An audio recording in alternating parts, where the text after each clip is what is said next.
Good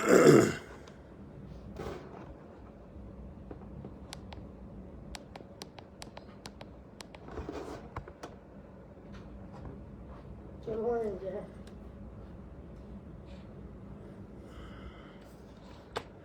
Hello, good morning. Nice to see you. It's a new Sunday, new day, new Sunday, a new week. Nice to see you guys. Nice to see you. Wow.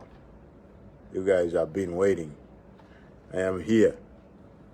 Badde natera okudojinga kirasi nga waliwo bye ngenda okukola. Someone warned me that gumusajja gwe nomala tojja bivuddeko nenzija, so ndi wano mulinda wano mulabi one of my class monitors angambye musajja gwe nomala tojja olwaleero ofudde badde sina gafiira bwereere. Yes, good morning once again. My name is Martin Byakuleka. I am here from the Common League of Ugandans in the Diaspora on the eastern coast of the United States. Sunday morning, 11:06 in the morning. Nice to see you guys. Mwanguyeko tusambye. Thank you.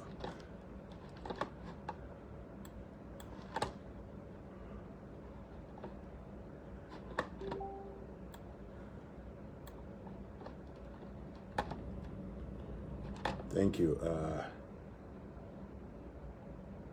Anet Nanyonjo, inaka video kampeereza naye ndowooza obudde tebujja kutumala kubanga kati nayingidde dda mu studio, so sisobola kukalaba. Naye weebale nnyo, nkalengedde. Thank you so much.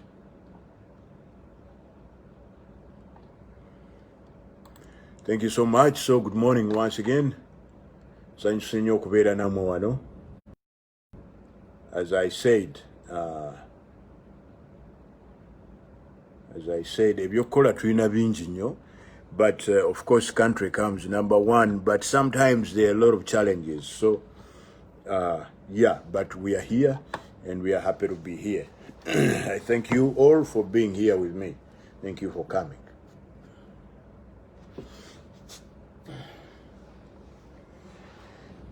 Yeah, this week has been quite interesting. A lot of things have been going on this week. Waliwo ebintu bingi ebibaddewo wiiki eno ebimu nga bisasamaza. Naye nga tetunnatandika njagala waliwo akantu ka footnote ke njagala okubalekera okubabuuliramu olwaleero. Kano si kagero naye fact. It is a fact. I want to inform all our friends that want change in this country, Uganda, that a man called Joseph Tamale Mirundi is not your friend. I had a lengthy deliberation with a young friend of mine called Peter Kaye. So we had a fruitful deliberations with Peter Kaye, and Peter was asking me to elaborate on the gentleman called Tamale Mirundi and what he says. Now, Tamale Mirundi is naturally a likable fellow. He's very likable. But he's not your friend. He has a job to do. He's very likable, but he has a job to do. So do not confuse the fact that he's likable to his work to think that he's your friend. No. Mr. Tamale Mirundi works for His Excellency, the President of Uganda, Mr. Yoweri Kaguta Museveni. And everything he says, everything he does it on behalf of the President of Uganda, or to help the President of Uganda. So all his actions must be seen in the direction of the execution of his job. Nkidamu nti omwami Joseph Tamale Mirundi musajja mulungi, ayagalika, bw'omulaba ayagalika, is a friendly guy, you know. Naye si munnammwe, kale ebintu bye by'abayogera byonna essaawa yonna aba abyogera nga bisinziira ku mulimu gwe gwakola. Omulimu gwe gwakola akolera President Museveni ye mukama we, takolera mwe, takolera struggle, takolera mwaba change. No, akolera mukama we wasobola okubanga tewali change. So everything he does it oba kyayogera oba ki akyogerera mukama we Yoweri Museveni. Ekintu ekyo ndowooza tukinyonyose. Ekintu ekirala ayagala nnyo okwogera ku kintu ky'aba mafia tugimanyi ye Uganda gyeri, naye tetusobola buli kyabufuzi ekibaawo mu ggwanga ne tubeera nga tukiteeka kuba mafia. No. Ensi si bwetambula bwetyo. Mu luzungu, we can't reduce everything in the country. We can't reduce all the politics of the country to mafias. No, we can't do that. That is a shallow analysis. It's every enkuba tetonye mafia. Abantu tebalina ddagala mafia. No. That is disingenuous. That we cannot accept. So Checho. Peter, I hope you are here today. I think I have clarified on that point. Thank you so much, Peter. I like you. You're a young man of promise. Now, secondly, before we start again, some people requested me to say a thing about the NUP selections. NUP selections. Yeah, I will say something about the NUP selections. Banange, ensi ebintu byaffe ebyokufuga Uganda bizibu nnyo era teri muntu ayinza kubitwala lightly. It's not a simple issue. First of all, bwe mubanga temunnayogera ku bintu bya NUP ebyo biki and all that. Yes, academic papers, thank you. We need the academic papers. Because this is a very serious issue. Mr. Museveni should produce academic papers. All our young people are saying, where is the old man's academic papers? I think let us, if we are going to establish standards for, let them be for everybody. Lwaki musaba bwana Kyagulanyi academic papers bali ne badduka emisinde ne baga zizo eza Museveni ziriwa nazo mudduka emisinde muzituleetere. Let there be equity. Okay. Now, on the issue of NUP selections, njagala mumpulize bulungi ku kintu kino. Banange, njagala mutegeere ekintu kimu. Eggwanga lya Uganda liyise mu kaseera akazibu naddala in the past 34 years. Tosobola kutunuulira Uganda nogi analyzing bulungi okujjako nga otegedde obuzibu Uganda bweyiseemu mu myaka 34 egiyise emabega oba 35. Ensi yagenda nerumbibwa abantu ne bagiwamba. Ffe nga tetumanyi. Uganda yonna abantu bannayuganda abasinga baali tebamanyi what was going on. Some invaders came, invaded that country and hijacked it. But we didn't know. We thought that those people are working for us. We thought their interests and our interests were the same. But it wasn't the case. Our interests and the interests of the invaders have never been the same.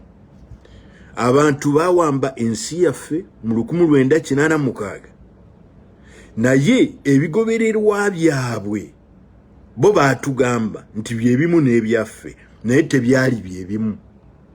Ekintu ekyo tukiguddemu luno jjuzi kutandika ne 2005 awo batandise okukyusa ssemateeka nitugamba ki ekigenda mu maaso. Bano abantu nga tetuli wamu. Yenno waliwo ffe abakolanga nabo nga tosobola kutegeera nti waliwo obuzibu. Era ne tukola emirimu ne tugikolera ddala bulungi. Era ebiseera ffe we twali mu gavumenti oba nze we nali mu gavumenti, and I'll speak for myself, between the year at least 1992 and 2000, Uganda had a very, very good reputation internationally. Very good reputation. Naye kasita semateeka yakyuka. Omusajja najjawo ebisanja. Ekintu ne kituva mu maaso. Abantu batandika okugana eggayi ono ali ku ddiru ki? Banne bennyini be yajja nabo. Omwali mukwano gwe Nfiira Bulago. Yali namba 2 mu NRM. Nagana eggayi kiki ky'oliko maali? Ekitegeeza nti ne namba 2 bali bamutwaliddemu ngaffe. Kakati awo teberezaamu. Namba 2 bw'aba yali tamanyi kati tebereza ffe. Tebereza ffe. So namba 2 yagana eggayi. Bino nga si bye twayogirangako. Gayi ng'akyusiza amabala. Akyusiza amabala. Enjala azijjeeyo.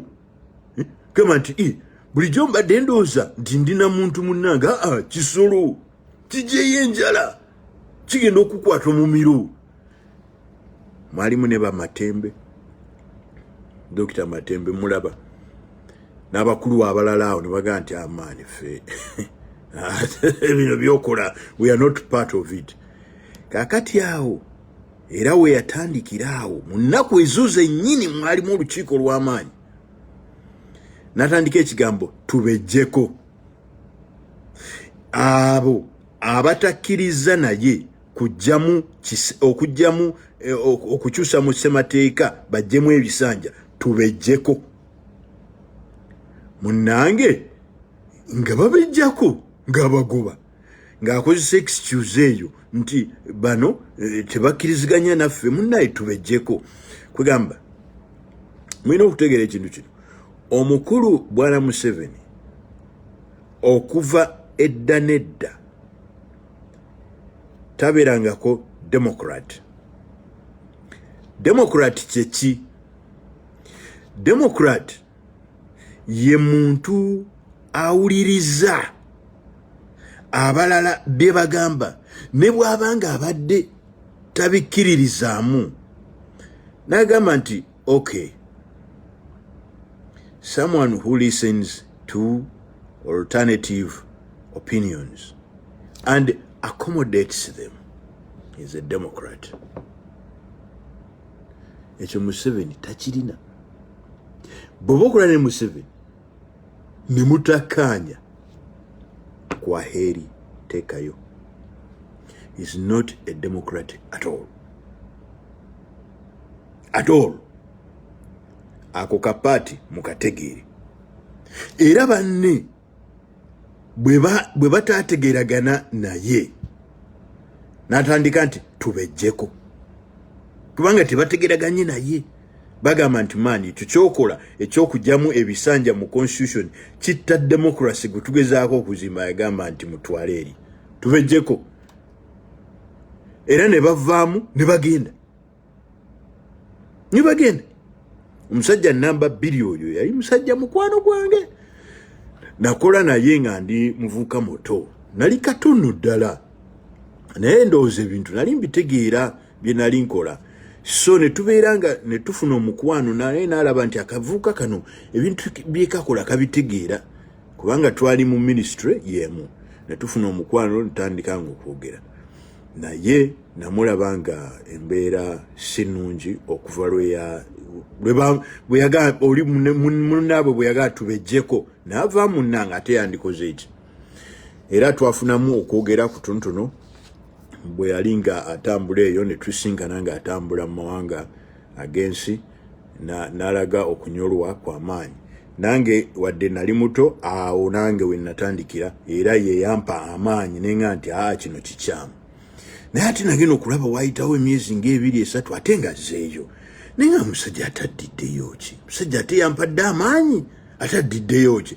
Awo kwe kutegeera nti ebyobufuzi mu Uganda byafuuka byakufa na kuwona. Olina okuba abantu abagenda mu byobufuzi naddala abaasoma bagendayo nga gulinga omulimu. Ebyobufuzi ate Bwana Museveni ayina engeri gye yabi engineeringa n'abeera nti bw'oba toli mu byabufuzi oba mufu. Ekyo nkibabuulidde, bw'oba toli mu byabufuzi oba mufu. Politics in Uganda is a matter of life and death. That is why my friend, the late Kategaya, said, yaya agenze kubanga yali lawyer by profession. Naye musajja bw'agenda eri mu ka office k'aba lawyer, agenze ne banne bamugambye, muganda ejangu tukolere wano mpola. Bakoze naye Gaya agenda okulaba nga ndooza asala butungulu. Ng'asala butungulu bintu tebivaayo. Naga, kati ndi mulwadde nja kulwalira wano. Nani anantwala mu ddwaliro biki? Bintu webityo. Bannange abantu abamu mulina okumanyanga pressure ezibali emabega baana bange kambabuulira abamu temumalanga gavuma. Bannange General Sejjusa nkimanyi nti mufaanana nnyo naye tetulina Luganda naye ekintu ekyo nange kyantabula ate muzeeyi gwe nandebuzizza yafa. Kati ekinaye kitegeera naye nange abantu kati nakivaako abantu bebambuuza mbagamba why no comment. Kubanga nange sikitegeera bulungi bannaye munansonyiwa oba ebintu byakonaganirawa I don't know. Kale abantu bwe mbanga mubakwata amataayi abantu balina obuzibu. Balina obuzibu. Bwana Museveni yakyusa ebyobufuzi n'agenda abengineeringa nti bw'oba oli intellectual abo middle rank abo ne bw'oba high ate ba professor tobalaba. Okujja kati ngaffe abali eno abeefunira ku buseete bwaffe naye obanga oli awo intellectual oli mu ggwanga toli mu business toli ki olina kuyingira byabufuzi. Oba ne bw'oba oyagala mulimu anti ogenda mu corporation oyagala genda mu posta oyagala genda mu Bank of Uganda oyagala genda naye olina kuyingira byabufuzi. Bw'otobiyingira no surviving otya. Kale Museveni ye ebyobufuzi yabidibaga n'abiwayalinga bw'ati emyaka egyo gyonna gy'amaze ng'akola wayaling. Yawayalinga ebyobufuzi n'atuuka nti bw'oba tobiyingidde ebyobufuzi ebyo oba mufu. Ate nga bw'akuyunga ku layini ye eri nga bw'oga nti eneeva jjinja n'akuyungako bw'ati n'omala ovaako oba ogenze. Musajja gwe mugamba nti no tufaanagana nnyo General Sejjusa yagenda e London n'agenda mu buwaŋŋanguse n'atuuka eyo. Naye nno bannange obuwaŋŋanguse mbuwulira naye obuwaŋŋanguse obw'ekikulu era mmwe basajja mmwe aba NRM bannaye. I always warn you but I don't know whether you listen. Obuwaŋŋanguse obw'ekikulu buzibu nnyo nnyo. Ffe abali eno ku mawanga one of the things bye twakola Katonda yatuyamba ne tubeera nga tuli brain ng'ekyasobola okusoma naye n'otuuka eno nga brain yakoowa. Oli mu buwaŋŋanguse obw'ekikulu abasajja boogera oluzungu baluyisa mu nnyindo bafuuwa lufuuwe oyogere biki? Oga nti oyagala mulimu oli before you were born before.com tomanyi computer bwetambula tolina software z'omanyi nti nzizemu ekizairo. Naye muganda waffe General Sejjusa yajja mu ekizairo n'asooka atunulamu bw'ati n'ayogera ebibi ebyobufuzi n'akwatagana n'ab'ebyobufuzi nti tobibeera mu 24 hours era omala n'odda mu kayumbako n'oyiiya noga nti ate kati kiki anti kati munaye kukola bw'otakola ebulaaya tolya. Okitegeedde ebulaaya bw'otakola tolya. Nyumba eyinza okuba ya bwereere naye nga oyagala okugulayo ku kakooti oba ki olina okukola. Kaakati musajja n'agamba ebintu nga bikaayi. So I don't know but I think he did his negotiations to ensure that he goes back to Uganda. Kalega Museveni bw'aba yakuyunga ku waya ye n'ogwa n'ovaako bw'oti obulamu buba bubi nnyo. Naye abo n'abaamuvaako mu 2001 2000 up to 2005 awo abaagaana ebyekisanja ebyo biki era abasajja abamu bizinesi zaabwe baazita ne zifa. Abamu ne babeera gundi ne babeera strong ne bagenda ne bakola ekibiina ekya FDC reform agenda biki ne bakola FDC finally gye byagwera. Naye ekintu kyenjawo bagamba ebyobufuzi e Uganda yafuuka business. Abantu balina muzikaliya olina abantu agamba nti nze wano wendi sivaawo. Abaana school fees, abakazi bana ki bonna bayimiridde ku office ya bufuzi. Okigede kakati kyova olaba ekintu ekyo bw'okitegeera kati awo n'olyoka otegeera obufuzi bwe tulimu obwa Uganda okuva ebiseera ebyo n'okutuusa kati. Omuntu bw'aba ayingira ebyobufuzi oba ng'abirimu is a matter of life and death. A matter of life and death. Kakati omusajja ali muli ya bibadde birimu akakodi awo connection erimu obuzibu munansonyiwa naye nga simanyi lwaki erimu obuzibu. Ene waffe Jensuleno waliyo storms nyingi, wayinza okuba nga waliwo storm ejja naye tujja kumalako Mukama yajja tumazisaako. Amina. So omusajja ali mu parliament ayiya mwayiiza mwafunira mwabalira ebintu bye byonna mumugamba struggle. Struggle abaana bano bagenda ku upsetting ebintu kubanga kati abaana batuyingiridde mbyobufuzi bazze baana bato bagenda kujjawo yinkamu yange biki kakati nga muleeta kakati mwe engeri gye muli abato aboogera struggle mwenna bato muli bato okujjako kati ngafu abasajja abakulu ababayingiddemu oba teffe twavaawo I don't know. No, but you know God is like that. Waliwo abasajja abakulu abakyali obulungi abakyali n'empisa naye mutiisa abasajja abakulu abali mu politics kubanga mwemwe n'abaagala change muli baana bato. Tonnawasana mukazi omu olina omu tonnafuna wakubiri oli tanaakaddiwa tonnamuzzaako. Temuzangako bakazi bannaye temukolanga bintu ebyo naye tonnamuzzaako.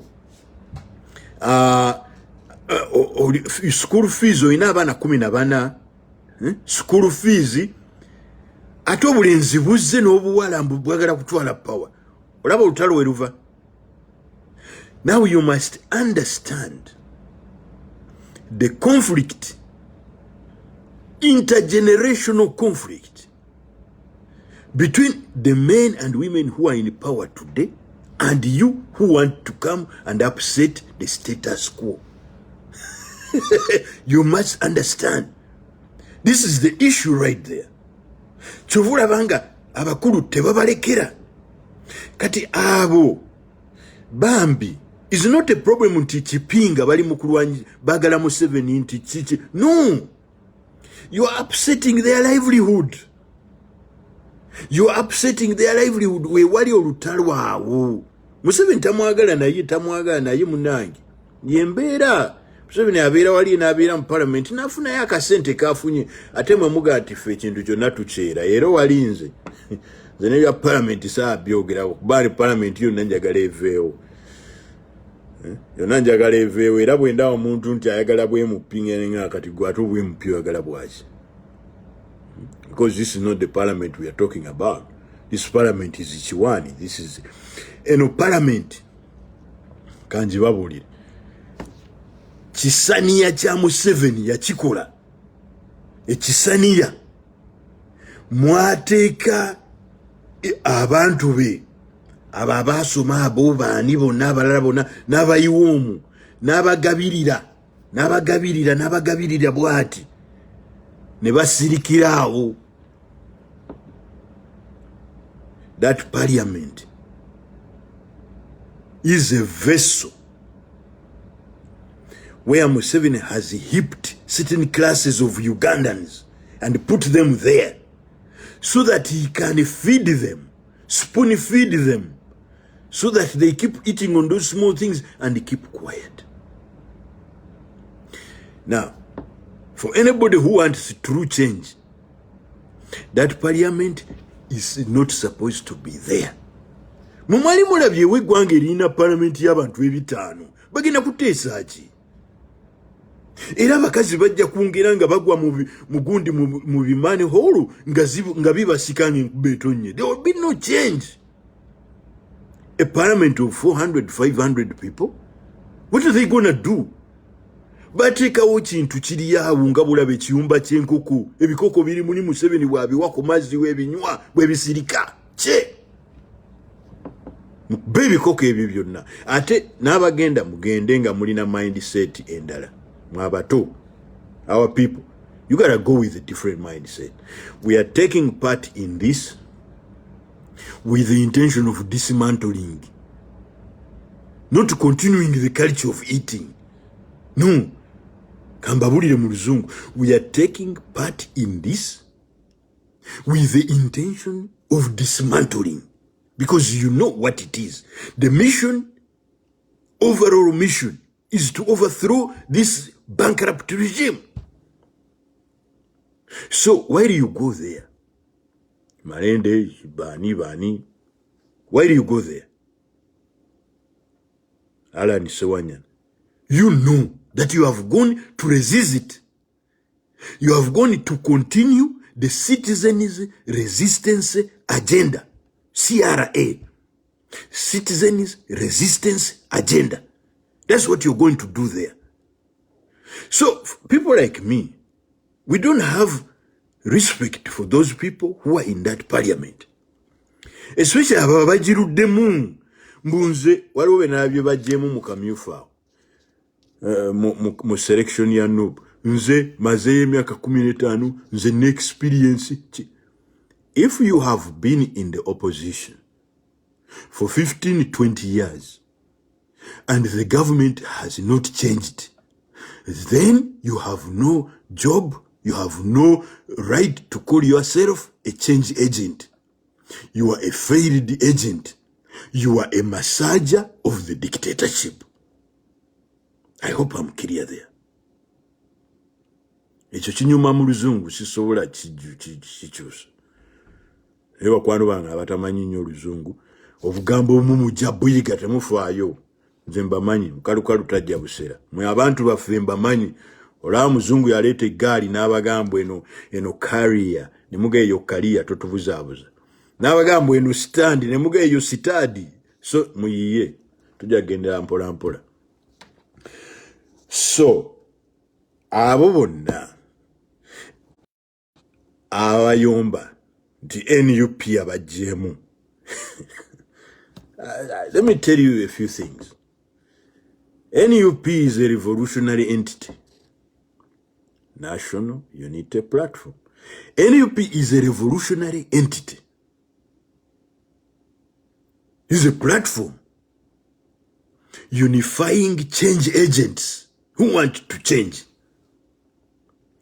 Is not a party for the people looking for jobs. Those who are looking for jobs, go and look for them elsewhere.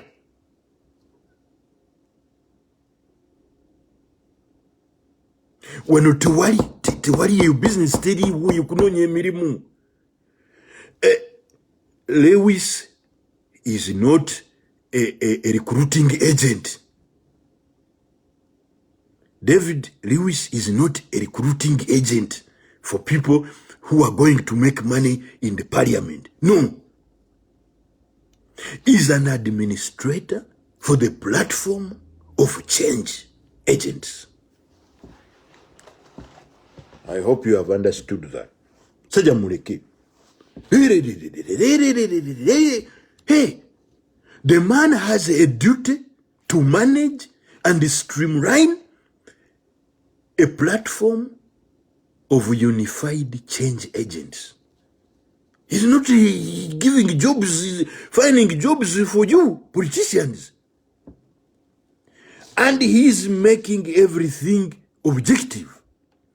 Ebigambo biyitiridde. Gundi muwe anti omanyi tugenda naye mu Kereziya. Gundi muwe omanyi administration si bwetambula bwetu si ya Kereziya. Gundi muwe musajja tusaala naye twagula tugula obukanzu twabugula babiri. Thank you. Now we are on management. We want to change the lives of Ugandans. We want to take this country from people who hijacked it for their own selfish interests. Don't bring here Obukanzu Sapuleti. No. This is a different affair. Matters must be objectively. Abasajja abana bakoze point zaabwe kati nze nga teacher point nazirabye nze sibirimu nze siriyeyo nze ndi independent nze nabye point naye abana bano nga basoma why omanye yasoma na basoma nembalaba nenga abana bano basoma laba buno laba kano nga bapanze bulungi naye let me tell you this mulufuti democracy, true democracy, is a popular affair. True democracy is a popular affair. Any democracy by committee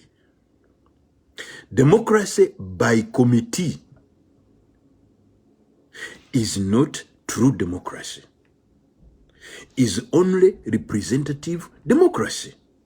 Now, there is a problem between the two, representative and popular. However, those very wise Greek men, when they looked at this and said we have a problem here, although democracy is a popular affair based in the masses, tetusobola kuddira gwanga lyonna abantu miliyoni nnya erya Athens mu Greece tuyiteke mu parliament tulimala kodi abantu tubatemetememu tufunemu ba representative bagende mu parliament babateseze ekyo gye kyava awo democracy nava mu popular nagenda mu representation. Those are the origins of representative democracy. However, still there is a problem. Any democracy by committee is not true democracy. But when then do you do democracy by committee? When you know it is not popular. When the situation warrants. Mutunulire environment je tulina e Uganda. Buli DC, RDC, buli diso, buli viso, buli simanyi byekoze bitya abali eyo mu byalo mu district balina omulimu kati gumu. Stop Kyagulanyi, stop NUP, stop akakofiira akamyufu. Buli gwola bayambadde ekimyufu kuba gwe mulimu gwabwe. And you see it. In fact, it is easier okubaako byokola mu Kampala ebyakakofiira akamyufu n'ebiki byonna. Kuba mu Kampala mulimu kamera nyingi. Kyanguko okudda mu Kampala n'okola byokoze ng'oli wa kamyufu than okugenda mu byalo n'ogezaako okwambala akakofiira akamyufu n'ogamba nti omobilizing abantu there in the village. You face a lot of danger. Yembeera Bwana Museveni gye yataddewo. Mu Luzungu tugiyita a hostile environment. This is a hostile environment where democracy cannot thrive. So, if you have a hostile environment, tosobola genda kulonda chairman guru, tosobola genda kulonda representative Emitiana Mubende Juzi bajjayo battalion nambe ey'abasirikale. What do you do? In such an instance, it means that popular democracy cannot take place because the situation, the environment is hostile. Therefore, you go to the bush. You start to do democracy by committee. guno gwe mulimu gwenkola gwe gunsasula mu America nsomesa. You do democracy by committee. So David Louis Ruvongoya and his group, they set up a committee to vet people because they have, the environment is hostile to hold ngaba NRM munange bo munange omanyi bo batuwamba ensi bagiwamba bo basobola okugenda mu byalo byabwe ne bagende ejindi gye beetemedde amajambi ye Sembabule ne basimba munange layini zaabwe ne balonda abantu baabwe. Eyo yensi empambe. Bo basobola ne bagende Lwakitula ne bakuba zilayini zaabwe ne balonda.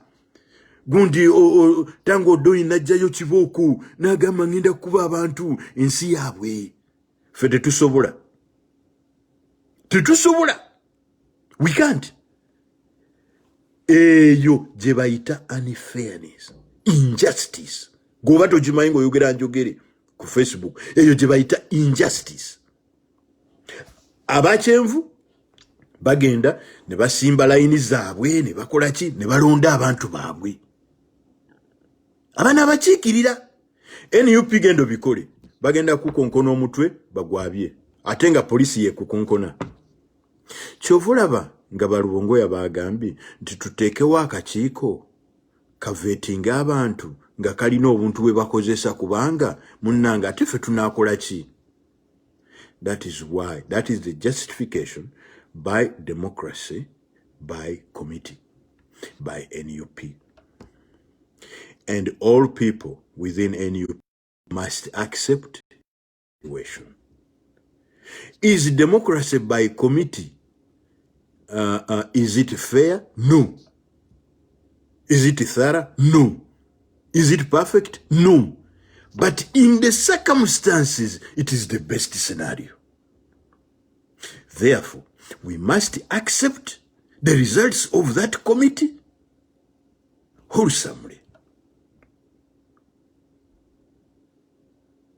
Don't go to the radio. Don't go to the TV and start complaining and drag the whole Secretary General to the TV. Yo mambo ya wajinga. We have no discipline in Uganda because the NRM government, which has been in power for 35 years, has eroded political discipline. If a country is to go forward, it needs political discipline. We don't have it. NRM has taken political discipline. For you who think that is not correct, tell me, Mukamyufa Kawede, NRM, mwajiwadde ekitiibwa ky'amaanyi oba nedda? Yalaze discipline oba nedda? This is the party that brought indiscipline in Uganda. It is the same indiscipline that has gone to all parties.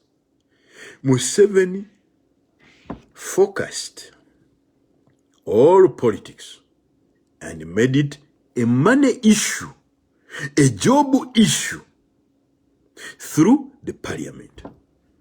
Abaana tebakyava Makerere kugenda kukola mirimu. No. They want to go to the parliament. Because that's where the money is. That's where the job is. So, politics becomes a matter of life and death. Omukamwana ayimirira ne Nazara. Life and death. Omwana ayimirira ne Kojja. Life and death. Nothing else. That's what explains it. So, it is cutthroat. And that's what Museveni likes. And when he sees you doing that, he's very happy. That is why the real change people, we want to come and sweep all this nonsense. We got to sweep and get rid of all that nonsense. Therefore, I repeat, NUP is a platform of unity, of change agents. Not a job seekers agency. Mark that. Checking on time. All right. So ako tukamaze. Now, the third part of this program is going to discuss the NRM and the state of affairs in the country. I want to tell you, kyonna kye mukola bantu mmwe abagala change mugende mu maaso n'ekintu ekyo, kubanga abasajja n'abakazi aba NRM batidde empale zibakuba. These people are scared. Please continue mobilization. Mpulira nti in northern Uganda there may be a problem of some money funds getting people to stand for NUP and all that, some money problem. Banai diaspora Boabanga, if there are some change agents in the diaspora, please put funds together.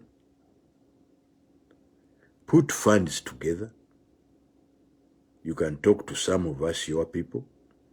Let funds go to northern Uganda, eastern Uganda. We want NUP people there. And the time is almost finished. I appeal to you. The time is almost finished. We can't have a party or a platform which negates the people of northern and eastern Uganda. That is not possible. It's not acceptable.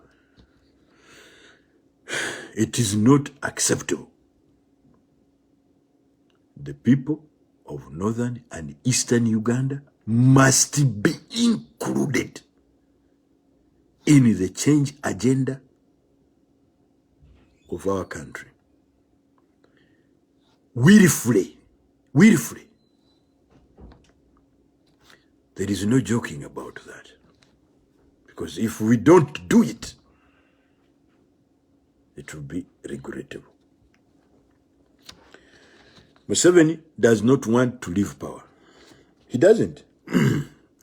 He has told you several times, it's a mere piece of paper. Cannot make me leave office. You remember that? He said it. Another time he said he's waiting for his oil. Another time he said that he can't give power to Emishega. Because the rest of you who want to take power are Emishega. You are stupid. You are foxes. He can't give you power. He's the only one who is not Omushega. Yes. So recently, actually I want to submit that most of our Emishega are in NRM. Omushega ogumu gwavuddeyo negugamba nti great, yeah. Simanyi lwaki tufuna obuzibu bwa connection naye tuli bulungi. Those are ebintu bi continuing okujja. Excuse me. Now, one of the Mishegas in Museveni's government, one of a chief Mushega, gwavuddeyo negugamba nti Yoweri Museveni, son of Amosi Kaguta, cannot hand over power unless nga amafuta ge gavuddeyo mu ttaka. When we get change, waliwo abantu abamu abayinza obutalinya kabangali. Ne omushega guno ogwayogede bino, when change comes, waliwo emishega gye tugenda okukuba emigo emiganda gimatire. Guno mushega gwe gumu kujo. Waliwo emishega gye tugenda okuba emigo emiganda gimatire n'amaziga gakale. Guno gwe gumu ku mishega egyo. gwagambye nti Museveni tasobola kuvaako okujjako nga ajja amafuta ge mu ttaka. Okay. Omushega njagala gutegeere mugutwalire video eno. Omushega ogwo gwali mukwano gwange sometime back. Bajjako n'eno mu America n'engusanga lumu ne twekubisa n'ekifaananyi. Kyova olaba nti kampozingireko awo katono. Mulekerawo okugamba abantu mbu moolo. Ekigambo moolo ekyo kifaana bubi nnyo. It's not nice. Mukyogere mpola because some of these things they happen, you know. We meet these people, we do what. Even in Museveni, we can drink a cup of tea, and tell him, but you man, your time is finished. Those things happen at a certain level of people who their minds probably it's almost the same. These things happen. You can sit there, like even in war, they fight, they agree. Tugenda kulwana okuva ku saa 12 paka saa 12. Naye 12 ceasefire. Ere mundu nezisirika. Naye ku saa 12 kitundu komanda weno ayinza ogenda n'agamba oli nti mpayo kusigala. N'amuwa n'akabiriti n'akoleza n'agenda. This is how the wars are fought. Naye bw'oba weewoze akabiriti ku komanda w'esayidi eri n'okatwala enkya ne weekumisa omuliro ku saa 7 mb'ofumba kacaayi eri balaba omukka ne bakuba ekikompola n'ofiirawo. So those are the rules. Bintu bya kitegeevu. Those are the rules. Nyinza okuba enkya nkutwala mu Hague, but today we can talk and I tell you, my friend, be careful.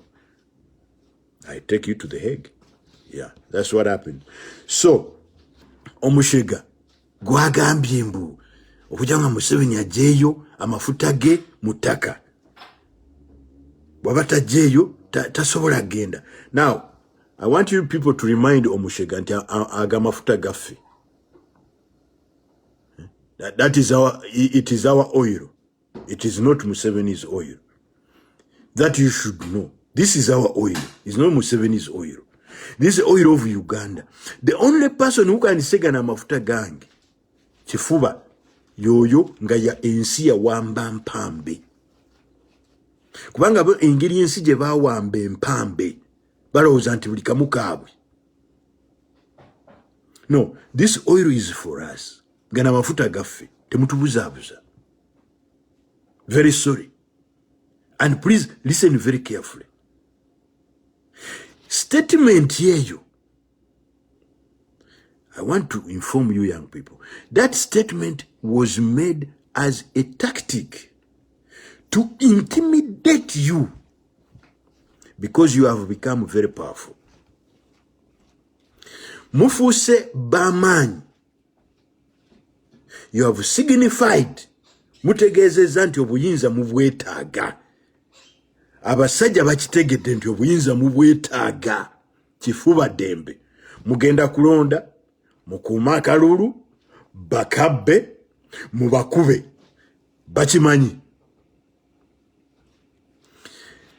Batandise obukodyo obw'okubatiisatiisa. Muve ku mulamwa. Oli bw'akugamba ekintu nti Museveni mutabani wa Amosi Kaguta tajja kuvaako ng'amafuta ge tegannava mu ttaka. Agezaako okukola statement ye yakugambe nti oba olonda oba okola ki gavumenti tegenda kukyuka kubanga amafuta tegannavaayo mu ttaka. Bombo clat.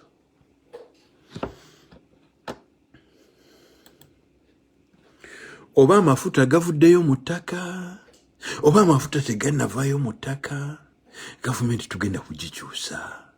Tugenda kuba akalulu, tukakuume, bakakwatemu, tubakube. Amafuta gaffe temututiisatiisa. Temutiisatiisa baana. Amafuta gaffe tegalina nannyini mulala. Ekyo mukireke gundi gwe nankabirwa. Sit down and be humble.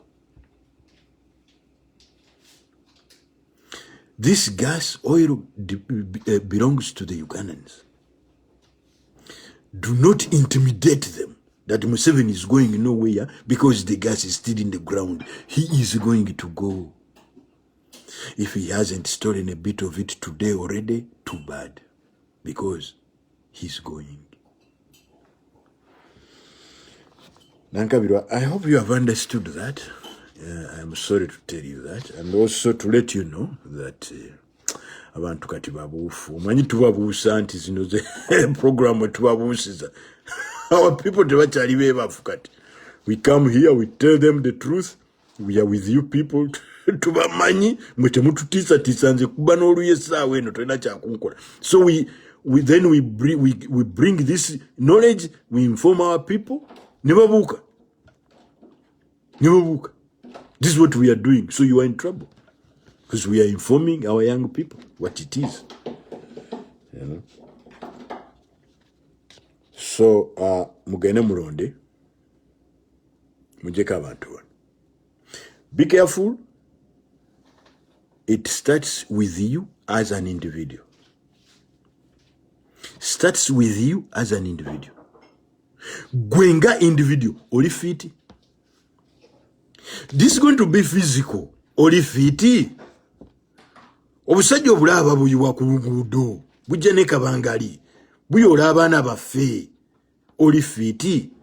Oba bakuzingako buzinzi ne bakuyingiza wansi andaki ya gundi yakanankani yakabangali. That must not happen. Tulabye abaana basukka mu basatu abalwanyisizza kabangali ne balemwa. Naye gwe oli fiti oba ogenda kubawa akavidiyo. Buvidiyo bulungi butuwa amawulire naye mwena temusobola kuba ku buvidiyo. Munno we bamukwata omulwaniridde oba oli mu kavidiyo mukwata nga bamukutte, which is very stupid. Munno wazze naye bamujimbye ate kati gwe okwata kavidiyo. Kyekimu n'omuntu omwana wo okugenda naye ku kidiba n'agwa mu mazzi nga tamanyi kuwuga n'ojjayo kavidiyo omukwate nga agudde mu mazzi. What does that mean? Oli fiti?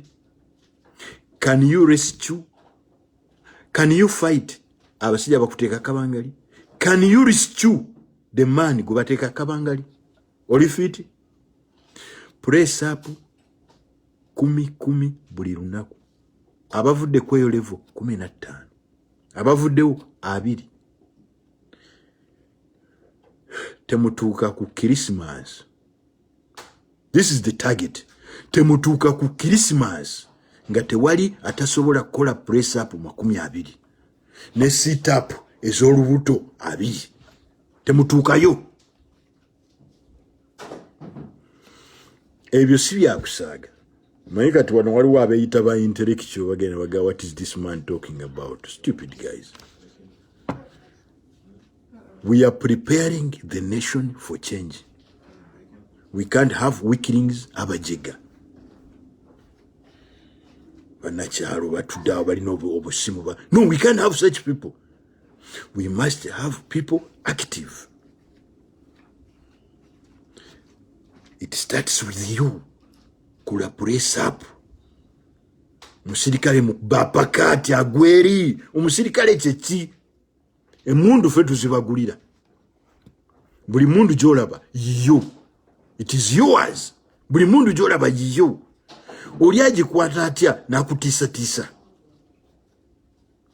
Weteekemu ekintu ekyo. Oli akukwata atya n'akutiisatiisa. Kasajja kavudde mu kyalo eri kawunya omuzigo kujimbe kakwate esaati gy'oguze. Kateme bulo wallahi. Go and work out. Mukole press up. Muteke bars waggulu weziti ku miti mwesike nga mwambuka waggulu, pull ups. Mwesike nga mugenda waggulu, pull ups. Very important, critical fitness. Stomach, sit ups. Odaye mabega nodda maaso ng'otudde. Be fit. Be fit. We are going to fight the invaders. It is going to be a war of all of us. All of us. When you dare, the world cares. Don't think that Trump is going to send some planes and commandos to rescue you. No, it is you. It is your struggle.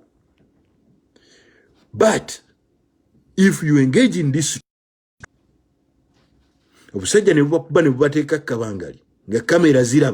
then some people may come in.